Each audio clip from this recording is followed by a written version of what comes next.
Item ಯಾವುದೇ ಇರಲಿ try ಮಾಡಿ ಆಚಿ ಚಿಕನ್ ಮಸಾಲಾ. ಆದಾಯಕ್ಕಿಂತಲೂ ಅಧಿಕ ಗಳಿಕೆ ಆರೋಪದ ಅಡಿ ರಾಜ್ಯಾದ್ಯಂತ 7 ಜನ ಸರ್ಕಾರಿ ಅಧಿಕಾರಿಗಳಿಗೆ ಸಂಬಂಧಿಸಿದ ಸ್ಥಳಗಳ ಮೇಲೆ ಲೋಕಾಯುಕ್ತ ಅಧಿಕಾರಿಗಳು ದಾಳಿಯನ್ನ ನಡೆಸಿದ್ದಾರೆ. ಬೆಂಗಳೂರು ದಕ್ಷಿಣ, ಚಿತ್ರದುರ್ಗ, ರಾಯಚೂರು, ಕಲಬುರಗಿ, ತುಮಕೂರು ಹಾಗೂ ಶಿವಮೊಗ್ಗ ಜಿಲ್ಲೆಗಳಲ್ಲಿ ಒಟ್ಟು 10 ಕಡೆ ಏಕಕಾಲದಲ್ಲಿ ದಾಳಿ ನಡೆಸಲಾಗಿದ್ದು, ಲೋಕಾಯುಕ್ತ ಅಧಿಕಾರಿಗಳು ದಾಖಲೆಗಳನ್ನ ಜಾಲಾಡಿದ್ದಾರೆ. ಅದರ ಬಗ್ಗೆ ಕಂಪ್ಲೀಟ್ ಡೀಟೇಲ್ಸ್ ಇಲ್ಲಿದೆ ನೋಡಿ.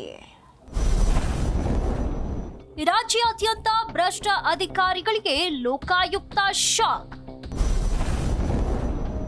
7 ಜಿಲ್ಲೆಯ 10 ಸರ್ಕಾರಿ ಅಧಿಕಾರಿಗಳ ಮೇಲೆ ಲೋಕ ದಾಳಿ. ಆದಾಯ ಮೀರಿ ಆಸ್ತಿ ಗಳಿಕೆ ಹಾಗೂ ಭ್ರಷ್ಟಾಚಾರದ ಆರೋಪಗಳ ಹಿನ್ನೆಲೆಯಲ್ಲಿ ಲೋಕಾಯುಕ್ತ ಅಧಿಕಾರಿಗಳು ರಾಜ್ಯದ ವಿವಿಧೆಡೆ ಏಕಕಾಲದಲ್ಲಿ ದಾಳಿ ನಡೆಸಿದ್ದಾರೆ. ಕೃಷಿ ಇಲಾಖೆ ಹೆಚ್ಚುವರಿ ನಿರ್ದೇಶಕಿ ಪುಷ್ಪಾ ಡಿಆರ್, ಕೆಆರ್ಐಡಿಎಲ್ನ ಸೂಪರಿಂಟೆಂಡಿಂಗ್ ಎಂಜಿನಿಯರ್ ಪ್ರವೀಣ್ ಶ್ರೀಹರಿ ಹಾಗೂ ಸಾರ್ವಜನಿಕ ಕಾಮಗಾರಿ ಇಲಾಖೆ ಕಾರ್ಯನಿರ್ವಾಹಕ ಇಂಜಿನಿಯರ್ ನರೇಂದ್ರಗೆ ಸೇರಿದ ಒಟ್ಟು 14 ಸ್ಥಳಗಳಲ್ಲಿ ಲೋಕಾಯುಕ್ತ ಅಧಿಕಾರಿಗಳು ಶೋಧ ಕಾರ್ಯಾಚರಣೆ ನಡೆಸಿದ್ದಾರೆ. 20ಕ್ಕೂ ಹೆಚ್ಚು ಲೋಕಾಯುಕ್ತ ಪೊಲೀಸರು ಹಾಗೂ ಸಿಬ್ಬಂದಿ ಕಾರ್ಯಾಚರಣೆಯಲ್ಲಿ ಭಾಗವಹಿಸಿದ್ದು, ಮನೆಗಳು, ಕಚೇರಿಗಳು ಹಾಗೂ ದಾಖಲೆಗಳನ್ನ ಪರಿಶೀಲನೆ ನಡೆಸಿದ್ದಾರೆ.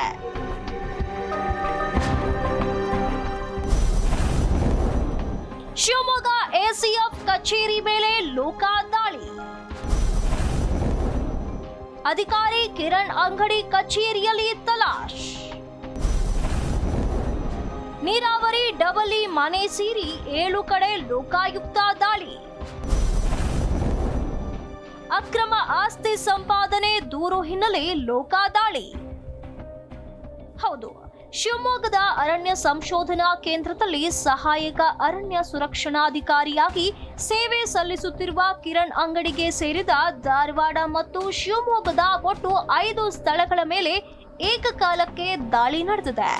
ಧಾರವಾಡದ ದೊಡ್ಡ ನಾಯಕನಕೊಪ್ಪ ಬಡಾವಣೆಯಲ್ಲಿರುವ ಐಷಾರಾಮಿ ಮನೆ, ಅಳ್ನಾವರ ರಸ್ತೆಯಲ್ಲಿರುವ ಫಾರ್ಮ್ ಹೌಸ್, ಇಂಡಸ್ಟ್ರಿಯಲ್ ಏರಿಯಾದಲ್ಲಿರುವ ಫ್ಯಾಕ್ಟರಿ ಹಾಗೂ ಅವರ ಸೋದರ ಮಾವನ ಮನೆಗಳ ಮೇಲೆ ಶೋಧ ನಡೆಸಿದೆ. ಇತ್ತ ಶಿವಮೊಗ್ಗದ ಆಲ್ಕೊಳ ರಸ್ತೆಯಲ್ಲಿರುವ ಅರಣ್ಯ ಸಂಶೋಧನಾ ಕಚೇರಿಯ ಮೇಲೂ ದಾಳಿ ನಡೆದಿದೆ. ರಾಯಚೂರಿನಲ್ಲಿ ಕೃಷ್ಣ ಭಾಗ್ಯ ಜಲ ನಿಗಮ ನಿಯಮಿತಿ ಕಾರ್ಯನಿರ್ವಾಹಕ ಇಂಜಿನಿಯರ್ ಬಸನಗೌಡ ಅವರ ವಿರುದ್ಧ ಲೋಕಾಯುಕ್ತರು ತನಿಖೆ ತೀವ್ರಗೊಳಿಸಿದ್ದಾರೆ. ಲೋಕಾಯುಕ್ತ ಎಸ್ಪಿ ಸಿದ್ದರಾಜು ನೇತೃತ್ವದ 7 ಪ್ರತ್ಯೇಕ ತಂಡಗಳು ಏಕಕಾಲದಲ್ಲಿ 7 ಕಡೆ ದಾಳಿ ನಡೆಸಿವೆ.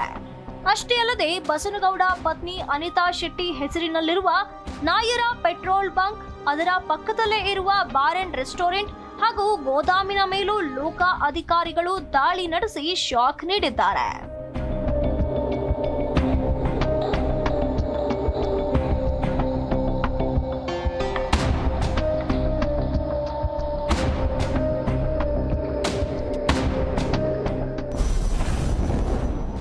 ಸರ್ಕಾರಿ ಅಧಿಕಾರಿ ಲೋಕ ಬಲಿಯಲ್ಲಿ.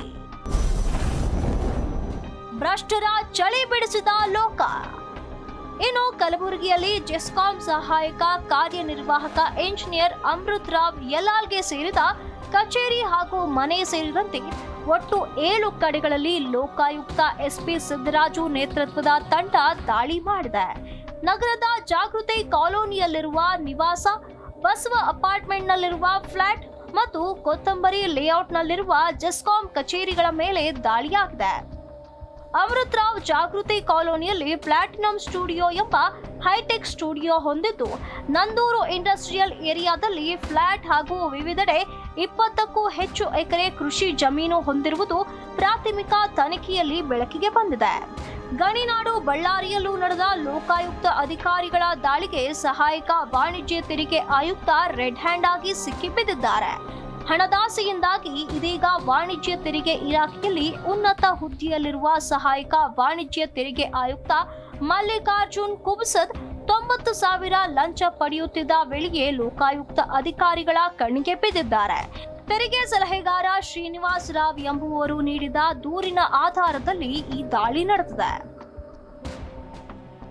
ನೋಡಿದ್ರಲ್ಲ, ಒಂದೇ ದಿನ 10 ವಿವಿಧ ಇಲಾಖೆಗಳ ಅಧಿಕಾರಿಗಳ ಮೇಲೆ ನಡೆದಿರುವ ಈ ದಾಳಿ ಸರ್ಕಾರಿ ಕಚೇರಿಗಳಲ್ಲಿ ಭ್ರಷ್ಟಾಚಾರ ಯಾವ ಮಟ್ಟಕ್ಕೆ ಏರಿದೆ ಎಂಬುದಕ್ಕೆ ಕೈಗನ್ನಡಿಯಾಗಿದೆ. ಈ ಮೆಗಾ ಆಪರೇಷನ್ನಲ್ಲಿ ಕೋಟ್ಯಾಂತರ ರೂಪಾಯಿ ಮೌಲ್ಯದ ಅಕ್ರಮ ಆಸ್ತಿ ಪತ್ತೆಯಾಗುವ ಶಂಕೆ ವ್ಯಕ್ತವಾಗಿದೆ. ಅಷ್ಟೇ ಅಲ್ಲದೆ ಜಿಎಸ್ಟಿ ವರ್ಗಾವಣೆಯಂತಹ ಸರ್ಕಾರಿ ಕೆಲಸಗಳಿಗೆ ಲಂಚ ಕೇಳುವುದು ಇದೀಗ ಮತ್ತೊಮ್ಮೆ ರಾಜ್ಯದಲ್ಲಿ ಬಹಿರಂಗವಾಗಿದೆ. Zee Kannada news Bengaluru.